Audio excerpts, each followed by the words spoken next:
തൊത്തുകുഞ്ഞേ, തൊത്തുകുഞ്ഞിന് carrot വേണോ? എൻ്റെ തൊത്തപ്പനിന് carrot വേണോ?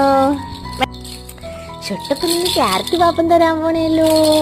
ഓ, ചുട്ടപ്പനിന് ക്യാരറ്റ് പാപ്പം തരാൻ പോണേല്ലോ എൻ്റെ കുഞ്ഞിന്. ഓ, ഇന്ന് സ്വത്തു ഞാൻ സോളിഡ് സ്റ്റാർട്ടാക്കിയിട്ട് സെക്കൻഡ് വീക്കാണ് കേട്ടോ. അപ്പോൾ ഫസ്റ്റ് വീക്കിൽ ഞാനവന് കൊടുത്തത് റാഗി ആയിരുന്നു. അപ്പോൾ സെക്കൻഡ് വീക്ക് ആയതുകൊണ്ട് തന്നെ ഡോക്ടർ പറഞ്ഞത് വെജിറ്റബിൾസ് എന്തെങ്കിലും സ്റ്റാർട്ട് ചെയ്ത് തുടങ്ങാമെന്നാണ്. അപ്പം ഞാൻ എന്തായാലും കൊടുക്കുന്ന ക്യാരറ്റാണ്. ക്യാരറ്റ് നന്നായിട്ട് കഴുകി പീൽ ചെയ്ത് കട്ട് ചെയ്ത് സ്റ്റീം ചെയ്തിട്ട് നമ്മുടെ ജാറിലിട്ട് നന്നായിട്ടൊന്ന് അടിച്ച് കുറുക്കോലാക്കി എടുക്കുന്നുണ്ട്.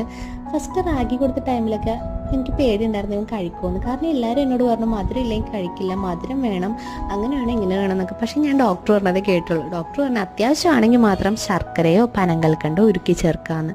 മധുരമൊന്നും ഇപ്പോൾ കൊടുത്തു തുടങ്ങണ്ട, അത് കൊടുത്ത് അവർക്ക് ശീലമാകുമെന്ന്. ശരിയാട്ടോ, അതൊന്നും അധികം കൊടുത്തു തുടങ്ങണ്ട. അപ്പോൾ അവനെന്തായാലും ക്യാരറ്റ് ഒരുപാട് ഇഷ്ടമായി, മുഴുവനും കഴിച്ചിട്ടോ.